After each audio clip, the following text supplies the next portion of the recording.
की हद में अपराधियों का खौफ। लिंबायत पुलिस की हद में गुंडा राज, अपराधियों में नहीं रहा पुलिस का डर। 16 दिसंबर के दिन मोपेड पर सवार 2 अपराधी युवक पर किए थे जानलेवा हमला। अपराधी देसी बनावटी तमंचे से किए थे फायरिंग। कौन है वो माफिया जो लिंबायत, गोडादरा, डिंडोली पुलिस की हद में अवैध हथियार का काला कारोबार कर रहा है? डिंडोली, गोडादरा, लिंबायत पुलिस की हद में चल रहे शराब, जुआ, आंकड़े के अवैध कारोबार पर क्यों है पुलिस मेहरबान?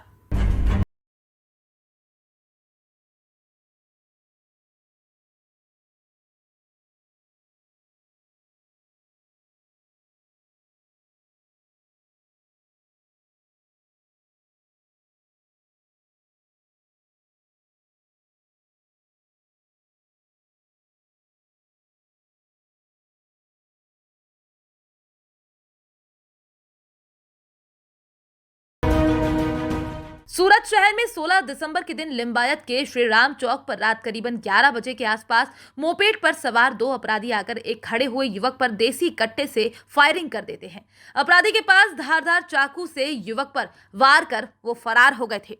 16 दिसंबर की रात लिंबायत के श्री राम चौक पर क्राइम की वारदात को अंजाम देने वाले 2 अपराधियों का चेहरा सीसीटीवी में कैद हो चुका था, लेकिन पुलिस इसे हल्के में ले रही थी। 17 दिसंबर को प्रधानमंत्री नरेंद्र मोदी सूरत आने वाले थे। उसके 12 घंटे पहले ही अपराधियों ने लिंबायत इलाके के श्री राम चौक पर क्राइम को अंजाम दिया, लेकिन 17 तारीख के दिन इस मामले में कोई जांच नहीं हुई।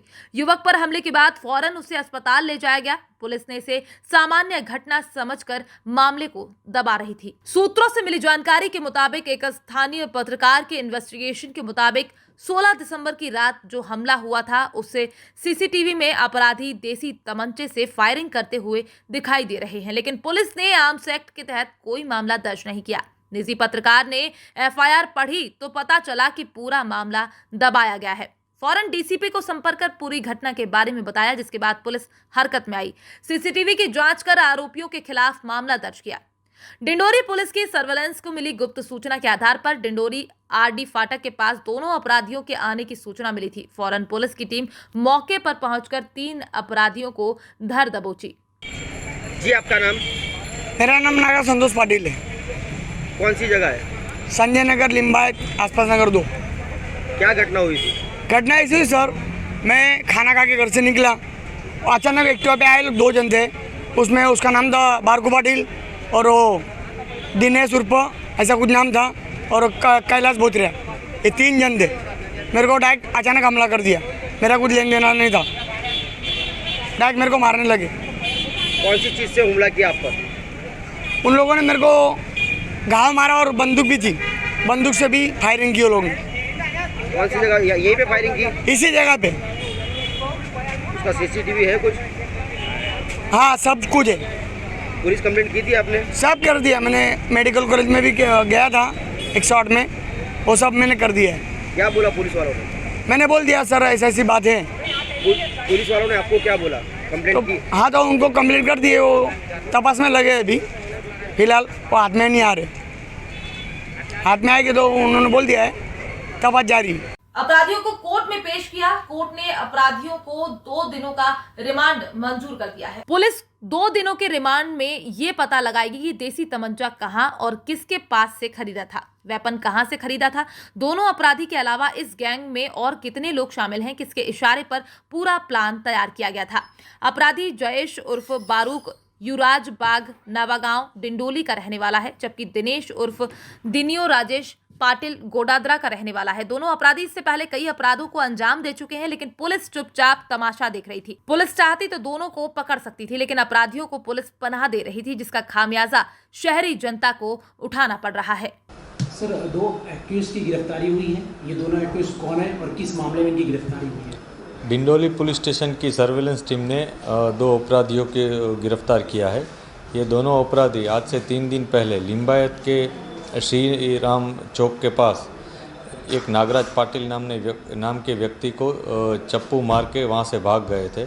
इस अनुसंधान में लिंबायत में केस रजिस्टर हुआ था और पुलिस इन दोनों अपराधियों को ढूंढ रही थी। इसी दौरान आज डिंडोली पुलिस को ये इन्फॉर्मेशन मिली थी कि ये दोनों अपराधी आरडी फाटक के पास से गुजर रहे थे तो पुलिस ने उन दोनों को गिरफ्तार किया है। उन दोनों के पास से 2 चप्पू और एक पिस्तल मिली है और एक लाइव कार्ट्रिज भी मिला है। पुलिस ने ये दोनों वेपन्स कहाँ से लाए हैं, इसका कहीं और उपयोग किया है कि नहीं, उसके लिए फर्दर पुलिस कस्टडी भी मांगी थी, जिस अनुसंधान में पुलिस को 2 दिन की पुलिस कस्टडी इनकी मिली है। इन दोनों अपराधियों ने पहले कौन से गुनाह किए हैं और जो लिंबायत में घटना बनी है उस घटना में भी अगर ये वेपन यूज़ हुआ है कि नहीं या फिर इसका कुछ उस घटना से कुछ लेना देना है कि नहीं, ये सारी जांच पुलिस कर रही है। सर ये दोनों एक्यूज किस बाइक सवार पे आए थे या कोई कार में आए थे और इनका एमओ क्या था? ये दोनों अपराधी लिंबायत में जो बनाव बना था वहाँ एक्टिवा जैसे एक मोपेड पे आए थे और दोनों ने वहाँ पे नागराज पाटिल को धमकी दी थी और उसको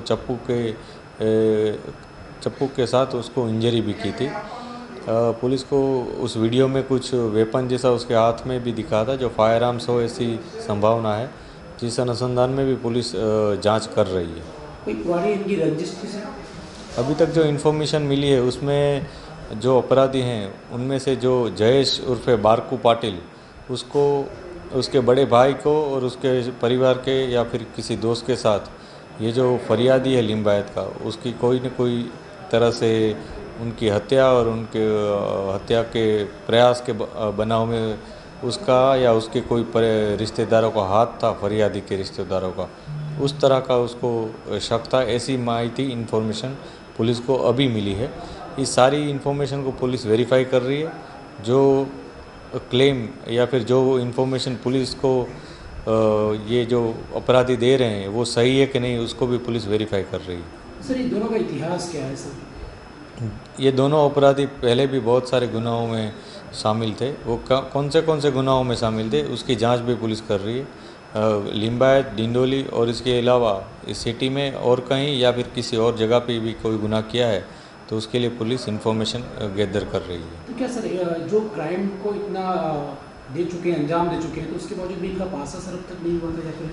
अभी पुलिस वो भी जांच कर रही है कि उनके जो बड़े प्रिवेंटिव एक्शन हैं जो काफ़ी इफ़ेक्टिव रहते हैं उसमें कितनी अभी तक की कार्रवाई हुई और अगर नहीं हुई तो इसमें किस तरह कर सकते हैं कि नहीं। जो भी कानूनी तौर पे हम कर सकते हैं वो